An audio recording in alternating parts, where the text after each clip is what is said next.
Welcome to Clicks and Bricks Podcast. We talk about the entrepreneur mindset. If you get one shot at this, what kind of shot are you going to take? If we forget who we are, they're going to forget who you are. You've got an adversity story that's out of this world. Everything from that Main Street brick and mortar to that billion-dollar manufacturer. Welcome back to Clicks and Bricks Podcast. Today we have Deb Coviello. How are you doing, Deb? Ken, I am just doing fantastic. Thanks so much. I can't wait for this conversation. Thank you so much for joining us today. You are known as the Drop-In CEO. Can you tell the audience a little about who Deb is and what is the Drop-In CEO all about? Well, thank you for asking that question, but we'll just go right to when people say, where did the Drop-In CEO come from? I said, I don't know. It just fell out of my mouth. Long story, going back about 6 years ago when I first started being an entrepreneur and saying, hey, I'd like to get my voice out. I'd like to be a guest on podcasts. I was interviewed. And during that interview, and again, we're going to get to the punchline, how we got to be the Drop-In CEO. During that interview, they said, hey, Deb, tell us a little bit about what you do and how you help businesses. And when I was trying to describe what I do, and again, this goes into the main part of my consultancy as well, I drop into businesses and partner with the C-suite leader. We assess the landscape and resolve the business issue. And along the way, we elevate the people for a lasting impact. And when you no longer need me, you pull me out and drop in the next set of leadership or people that you need. And so we just went on and on through the interview. And then when we were done, they said, where did the Drop-In CEO come from? And I said, I don't know. It just fell out of my mouth. And you never know when things fall out of your mouth, that might be a thing. But then when we were talking, I said, I remember a CEO that came into my life when I was a mid-career professional in corporate still, where we were in trouble. And he was dropped in by private equity. He rolled up his sleeves and worked with myself and the operations director side by side, solve the business issue. And along the way, they elevated our skills. And ultimately, we regained confidence. And when we were ready to go IPO, they pulled out that leader, that CEO, and dropped in the next level of leadership. And when I started thinking about this, I said, well, that's who I am. In my consultancy, I do drop in. I partner with them. And it's not just the work that we do, but it's also the impact that we as entrepreneurs and leaders leave on people to leave a lasting impact in our legacy. So long story short, after I was chasing podcasters to be a guest on their show, I said, I want to be a podcaster. And I said, I got to own the Drop-In CEO. So that became the podcast and the foundation for a lot of the social media, my marketing, getting my voice out and meeting amazing people like yourself, or bringing CEOs onto my show. So that's a little bit about where the Drop-In CEO brand came from. I have trademarked it. So for people out there, if you've got something that is extremely unique to what your offer is, think about what differentiates you and put it out there, trademark it, copyright it, whatever legal entity you need to protect that intellectual property of yours and what differentiates you from the rest of the people when we're slogging trying to get business. Now, going back, I was kicked out of the nest from corporate about 6 years ago. While it was the worst at times, it was the best thing that ever happened to me. And by the way, I am sure it has happened to many people out there. But I was the head of quality and operational excellence in a manufacturing environment. And I knew I still had a runway of skills that I wanted to do, but I did not want to go back to the old way of being. Again, I was losing myself as a person, as a creative. Staying within the lines no longer worked for me. So I started Illumination Partners, my business entity, to be able to drop in a bit small and medium-sized manufacturing companies and help them. But what I realized, and we'll get into this through my deep listening and my ability to reframe and see people for who they are, bolted onto that comes CEO coaching, mid-level leader coaching, because I can see your gifts when you can't see them. And then following, the business developed into a book, into a podcast, and speaking, because gosh darn it, you can tell I do like to speak, but I also love to listen as well. So the business has been going on like a roller coaster for the past 6 years. It is the best thing that I have ever done. But I will pass the mic back to you because I am sure there's a few questions you might have for me. I love it. So one of my big projects right now that I'm working on is I'm working on a couple of books, but one of the books is all about self-identity. It's something I write about quite frequently.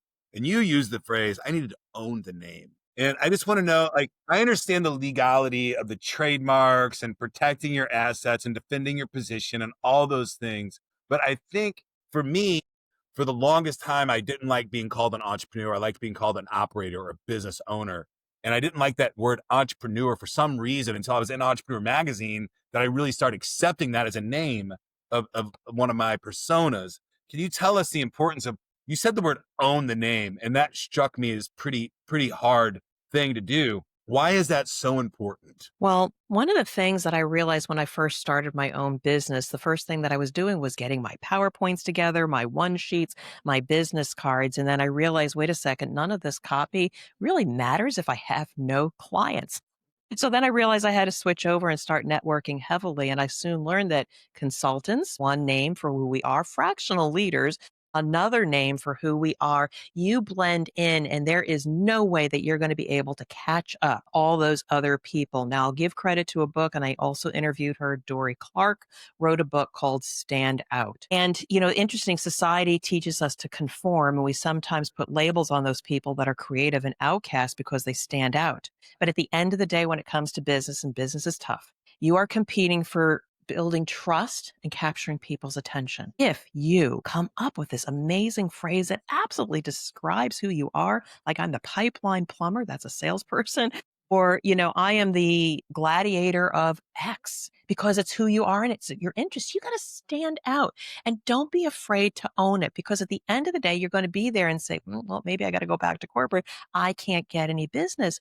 Or do you take the brave decision to say, this is my unique value, and I have packaged it in this short phrase that captures the essence of who I am and what it's like to work with me. We as entrepreneurs need to own that. And if a customer or if a client says, do you know you are this? Then that's the most important, is how other people perceive you when it comes to that. So owning your unique identity, that catchphrase, that brand, is going to set you ahead and move you forward faster than somebody that just hangs out their shingle and says, I'm a consultant. Absolutely. You said the book Stand Out. The Drop-In CEO also reminds me of a book called Hook Point, right? It's a title and a hook all at the same time. I think it's brilliant. There was something else that you said in there, and I had a great question. I forget what it was already. I apologize.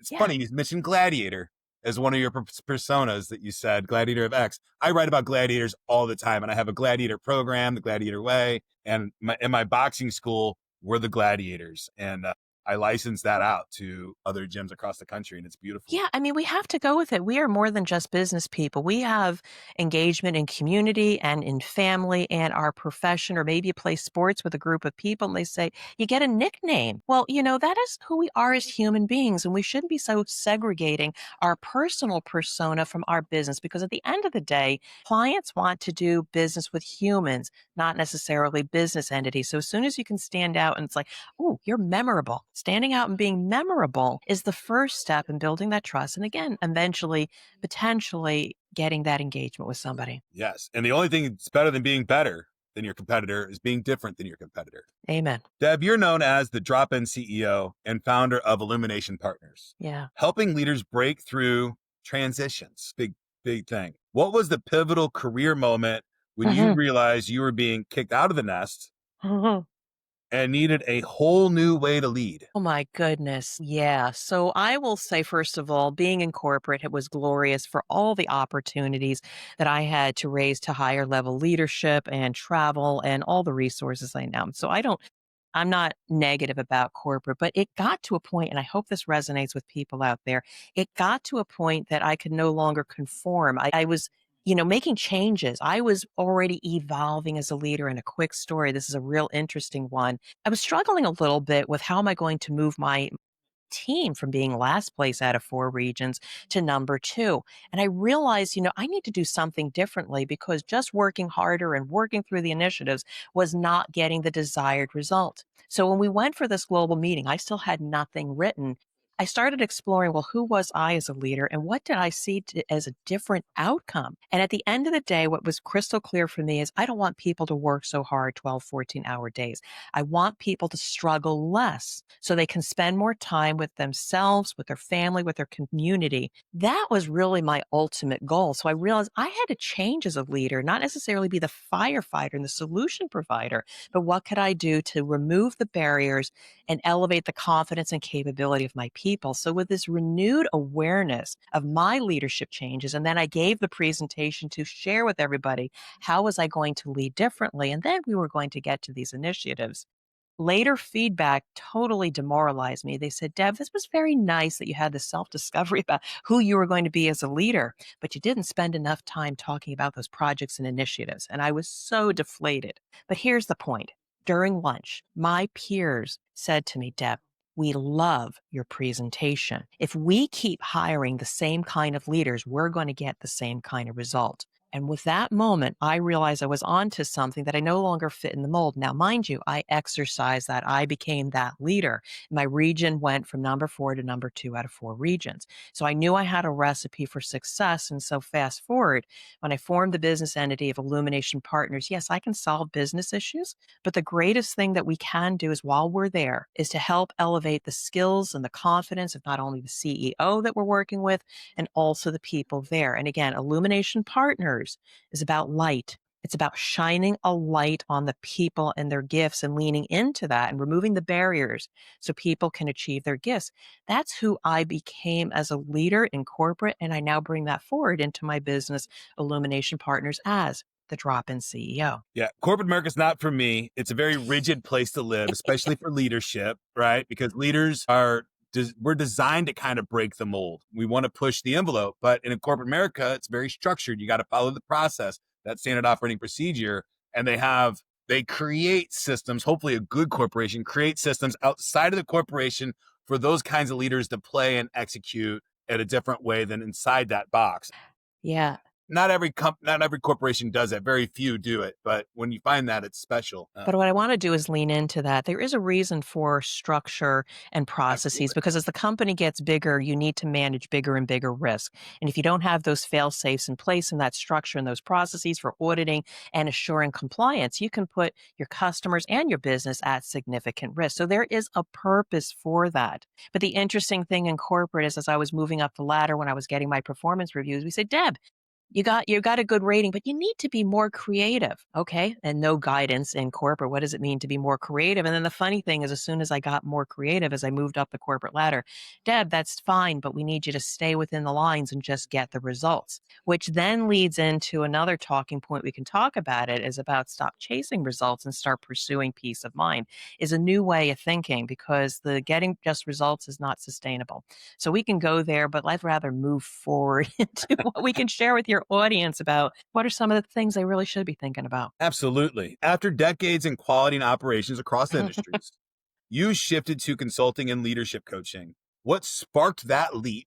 And we talked a little bit about that. And how did your engineering roots shape your reflective leadership approach? Yeah, so let me go to the last part of that, the engineering. So it's interesting, while I was very creative as a child, I shifted gears once I went into the educational system and started excelling in science and math.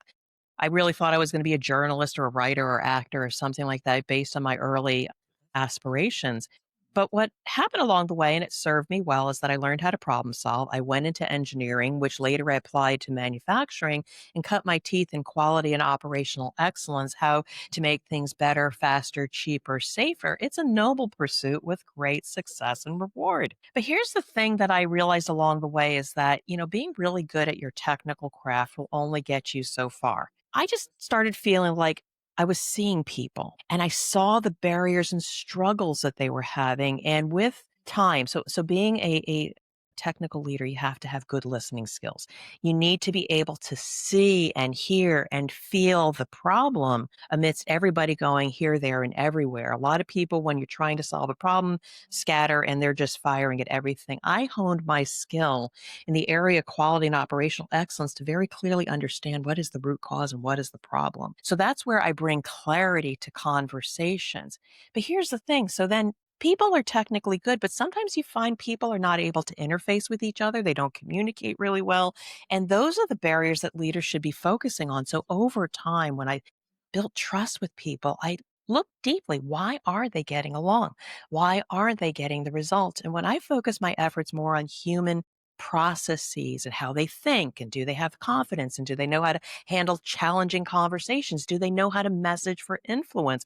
all of these essential skills, unless you had a mentor who was inbred, people were missing them. And so, with time and hard knocks and lack of coaching, I developed a lot of skills where I could see coaching was an area that I could unleash potential. So, as I honed that skill, I bring that forward into the consulting. So, I deal with the messy middle. I can drop into businesses and help solve the business issues, but they're not sustainable unless you also coach the behavior and the mindset of the people. So I have to deal with both, whereas some consultants will just deal with the business issue. And then there's also life coaches.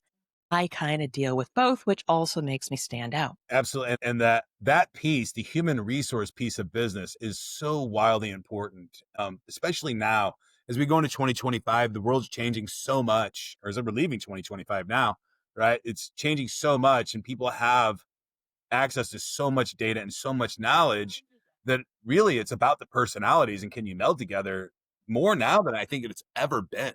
I So mean, just an example. I mean, I've built some relationships with C-suite leaders and CEOs, and it gets lonely, and there's not a lot of people to talk to. You might not be able to talk to your board of directors, your significant other. You can only talk about so much. But I find when I have the opportunity to listen to them, I can see them for their gifts that they may not realize that they have. And so I kind of shine a light on it. I say, do you realize you're X? And I can also see why they're losing their confidence because of how maybe external people are judging them. When we revert their energy to, well, what's my value proposition? And where have I already been successful in the past? And how do I then navigate these new conditions? Because they'll lose their confidence when their old playbook is no longer working. So that's where this human dimension has become kind of a superpower of mine. That if you can read people and see them for who they really are, you can bring them back out and get them back on track. yes. Now, in my mind, I've always separated C-suite from the presidents and the vice presidents, as the C-suite kind of works on the business and the president and the vice president work in the business. Is kind of how I've always thought of that.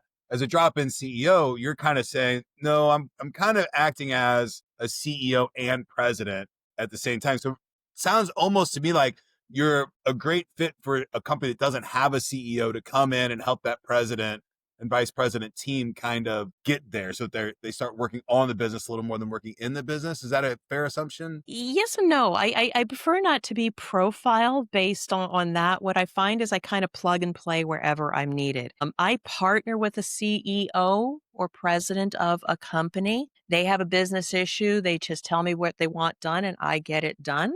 And so I'll work with them. I actually had a CEO of a company call me today. I had to give him some coaching, even though I was working on his business issue. But then operationally, then I got to coach the execution of in the business stuff. So I kind of have to play both roles. What is the strategy, the direction, trade-offs and risks, and also how are they managing their resources? And then I have to work with the resources to understand what the vision is and keep them going in a direction. So again, I kind of span both. I've never actually been a CEO of a company. I call myself a founder of Illumination Partners, but I think it doesn't matter what my title is. It's where I plug and play at the point where people need him. And sometimes maybe the CEO's got clear direction, but he has weaknesses in his operations and the execution.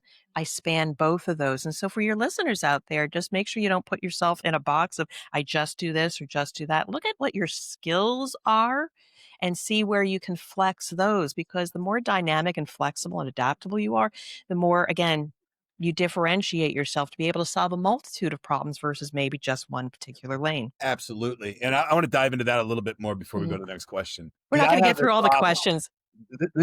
It's a problem that I have when I run my businesses. I believe, all my businesses I started, I was the very first employee, worked all the way up and built them. And I love that. But I think I always have this concept of I need to know how to do every single job, at least in most of my businesses. I've abandoned that for our family gym and let the staff do it. How do you convince a founder to let somebody else do some of the work? Yeah, this speaks to their pride and their baby. That's a hard one, but it's more about not necessarily letting go, but also focusing then their energy on what they should be doing. And is when you can focus on if their particular niches, they are great with sales and they are great with customers. And if their long-term vision is to either grow the business or set it up for sale, I would probably have a conversation about then how do we leverage your strengths and expand that. And I have an example about where I did that with an employee. And when you change their energy into that future focusing of where they should do their energy and get them all excited about that, then they start thinking, well, then how am I going to be able to get all that other stuff? Well, then you start opening up your mind to, okay, how do we upskill your people? Do you need to bring in a fractional leader to fill those gaps? I had a person who was working for me. She was great in satisfying the customer, but she was very transactional and complaining about how much work she did. Well, when we looked at what her gifts are, and she says, I need to be in front facing with the customers. And he says, let's look at all the work elements that you are working on. And whose work are you doing that maybe you should delegate to somebody else? What's not important anymore? And who do we need to train? And as soon as they opened up to, yeah, that would free up about 40% of my time. Ultimately, we got a resource to work with her, and she wound up turning 2 key accounts into 6 key accounts because she was able to spend more time in building those relationships. So like I said, I would probably focus in on what are their gifts and what should they do and how to unleash that potential, and then worry about how we're going to backfill those things that they didn't do before, and then work through the pride. Just know that it's going to continue if you focus on what your gifts are. Yeah, I like what you said through that past. And I think it's important that we have to honor who we were, own who we are, and look to our future. Owning who you are today is important, right? Like that is so important because yes, you are the founder and you'll always be the founder of the company. Yeah. But you need to be the president or the CEO now, not the manufacturer, not on the floor. I'm actually faced with that right now. Again, when I think about a scalable model, I am the face to the customer for which I build that trust. And I'm also operations where I deliver the goods. But over time, again, AKA Illumination Partners, through networking, through the podcast, if I had to pull the trigger and say, okay, hey, customer, thank you for your business. I have a trusted partner here that will be able to say, I'll maintain relationship with you to make sure that you get what you need.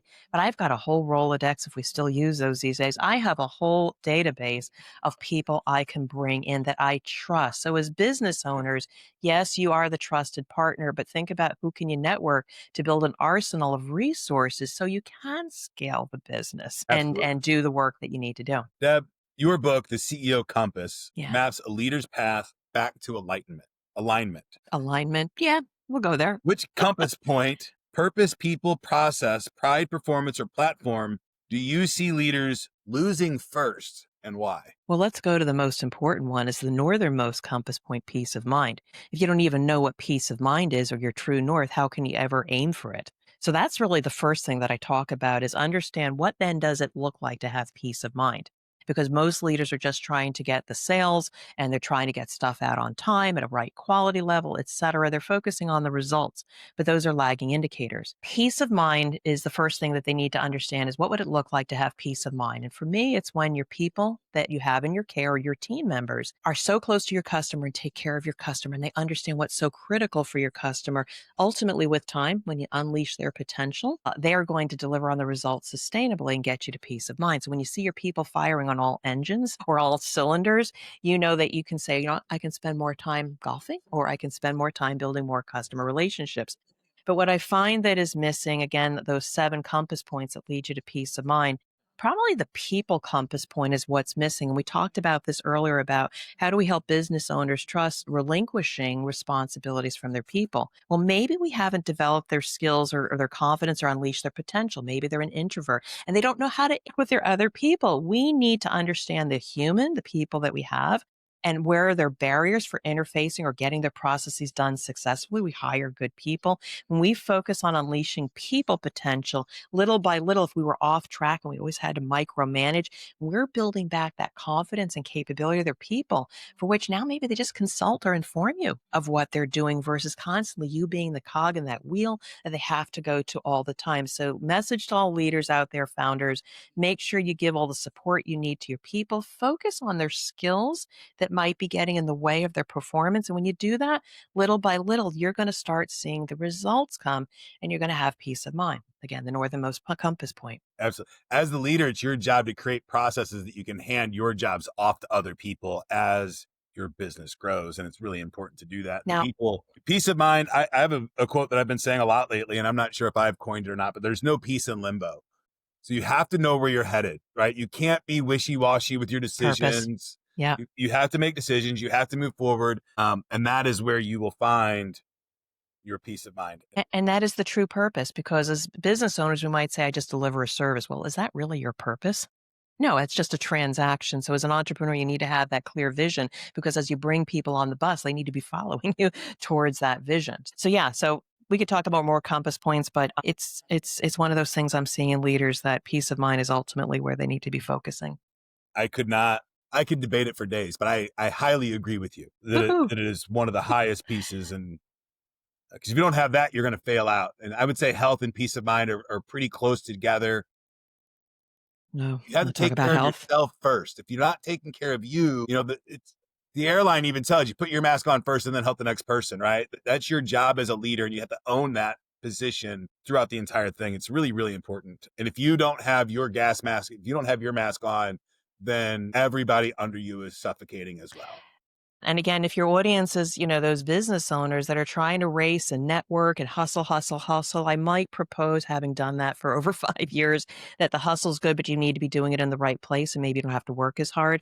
I have found, actually, by slowing down a little bit and investing more time in my sleep and my well-being, that I'm actually, little by little, even though you don't trust, you figure I got to hustle to get more business. By slowing down a little bit and investing in myself, I think the energy is showing, and I'm starting to see the indication of more people pulling or inquiring about my services. It's a woo-woo thing, but trust the process. Investing a little bit in your well-being and slowing down a bit may get you results faster. I'm not a fan of the phrase woo-woo. I would call that spirituality, and it's important. It is. It I is a agree. big, very big part of this deal. We're going to jump right into the next question, because true north is peace of mind.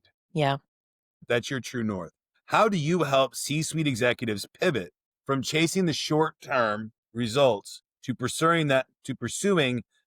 That's a hard one, but I do have one particular example, because it was interesting. I had one particular client that, Deb, we need your help. We need to get this certification. If we got this quality certification, we're going to increase our scorecard with our key customer. And so they were very much on that result. They were all over it. Deb, can we get this done in 3 months? And I said, yeah. And we did it. We got the certification.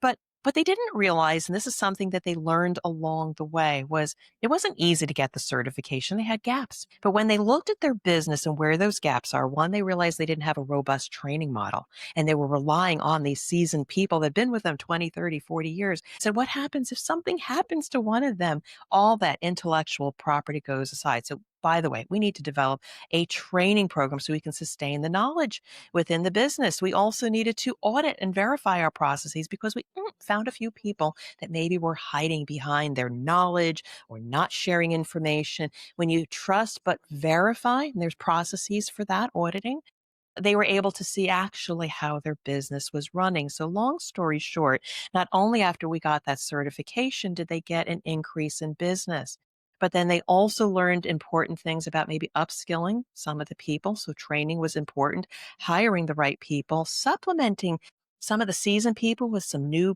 blood. And ultimately, they also trusted and verified the accountability of their leaders. Well, long story short, they probably tripled in business, because they understood what the ultimate goal was to set their people up for success, remove the barriers, provide them the training and the resources, and verifying they were getting the results. Ultimately, they're a booming business right now, and I don't think they have too many worries right now. So it is hard. They have to kind of walk the walk. It's a hard conversation. I mean, I could go on. I've got another client right now that is struggling right now. He wants me to get their certification. I said, but ultimately, what do your customers want?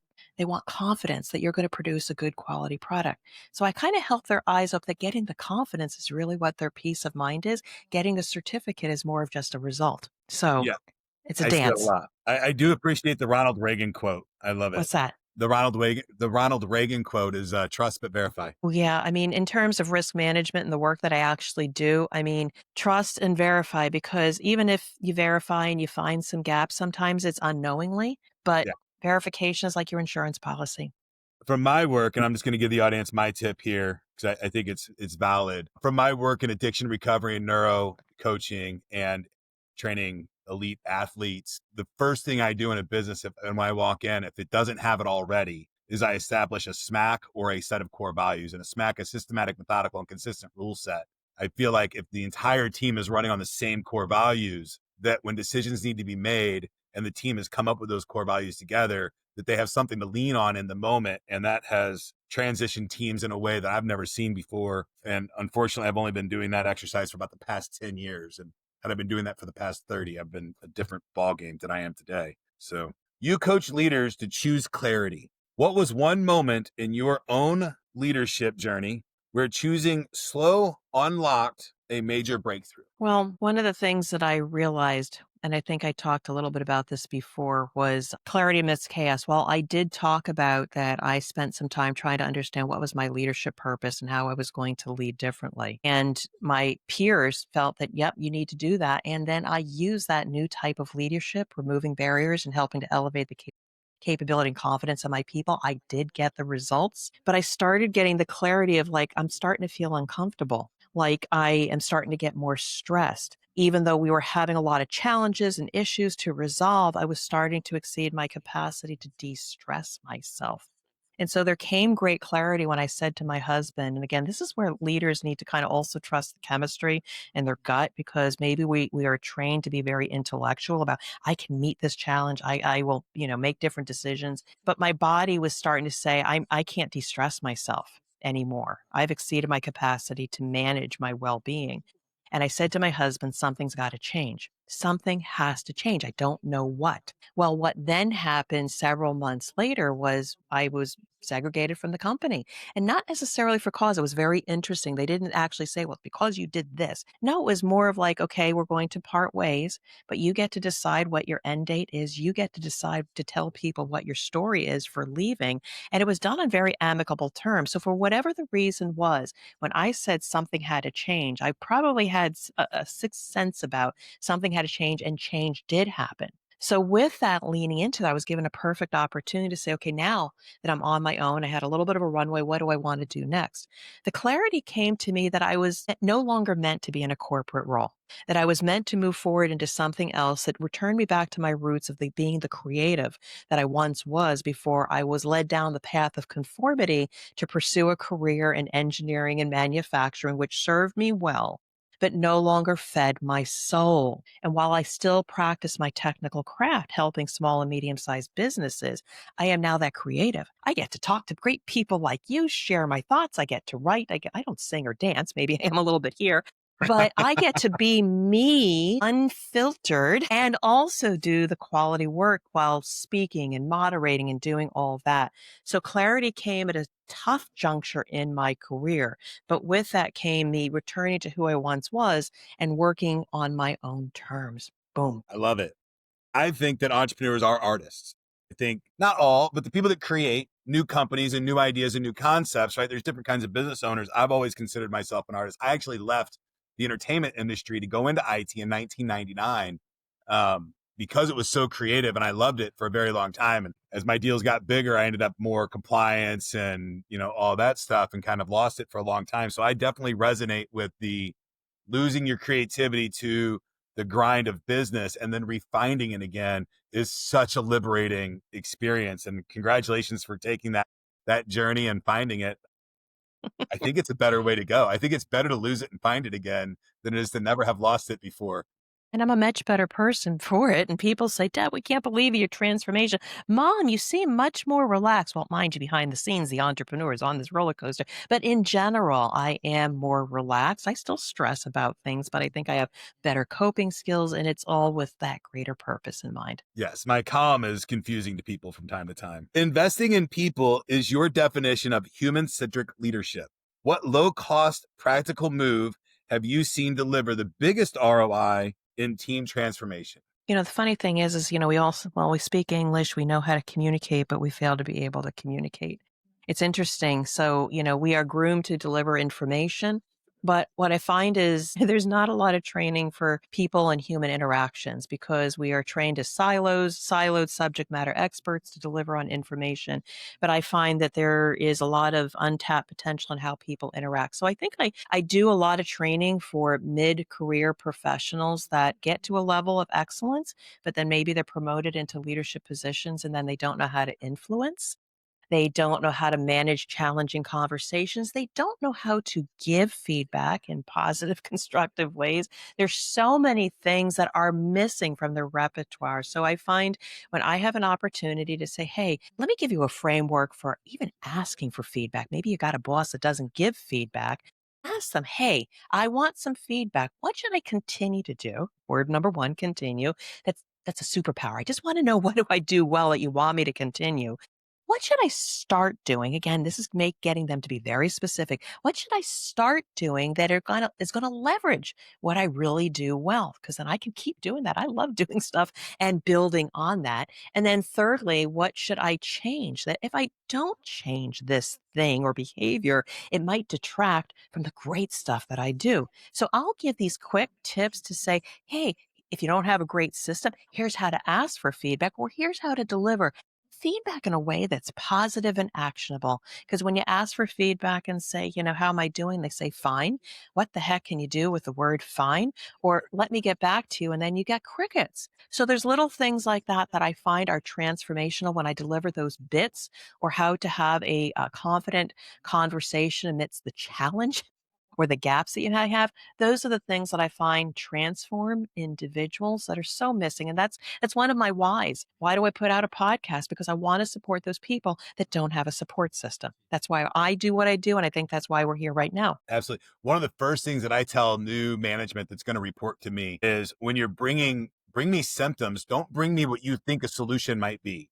Don't come to me and say, hey, this is what I need. Come to me and say, hey, these are the symptoms I have, because I wrote all the policies. Let's first check and see if there's a procedure in place to solve that symptom. Let's not just create new things all the time. It's really negative. And I feel like you're telling me what we need to do inside the company that I built, which is always frustrating to me. So communicating to management on how to communicate to me is a huge game changer in anxiety and stress that I think is important for all leaders to do right out of the gate. Say, hey, this is how I accept information. If you give it to me this way, we'll have a great relationship. If you try to do it some other way, then we might have some problems. It just leads to frustration, and they lose their confidence, and they don't feel like they provide value. It's up to the individual to own how they communicate, and how can I connect with another human, and what are the words, the language, or format for which they like to consume information.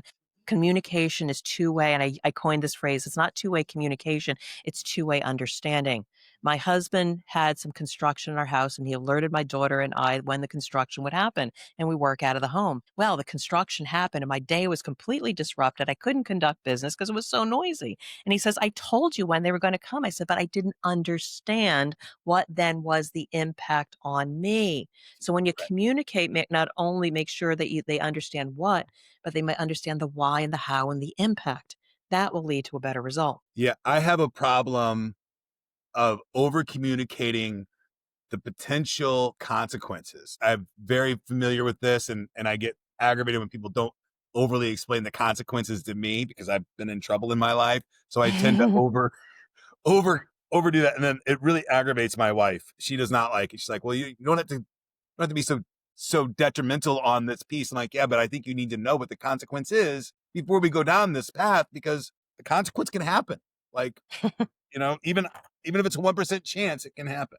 Deb, you are a Yes. national curling medalist. Woohoo! Yes, I am. And a believer in metaphors. What is a leadership lesson you've learned sweeping stones on ice that translates directly to guiding organizations through chaos? Oh, well, I don't know about that chaos, but by the way, for your YouTube watchers, we have a silver medal here, actually coming down from the United States Curling Association, awarded to me at the Arena National Curling level, Women's Arena Curling Championship at Notre Dame 2017. So I got a silver medal.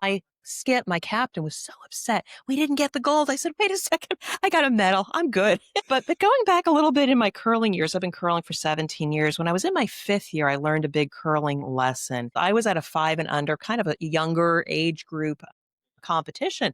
And I was calling shots in my front end. My first 2 people were not making their shots. And I'm wondering what's going on. Well, my co-captain pulled me aside and she says, Deb, these are new curlers here. They're 1st and 2nd year curlers. You need to be able to call the shots that they are capable of doing. Meet them where they're at. Because what's more important is to build up their confidence that they can make the shots, and then that confidence will continue through the competition. Well, fast forward, we made it to Sunday. And when you make it to Sunday, that means you've made it to the semifinals. Regardless if you win, you still are a winner. So I took that advice that it's not about bringing forward your playbook and this is how we're going to get the results. You need to understand the capability and competencies of your people.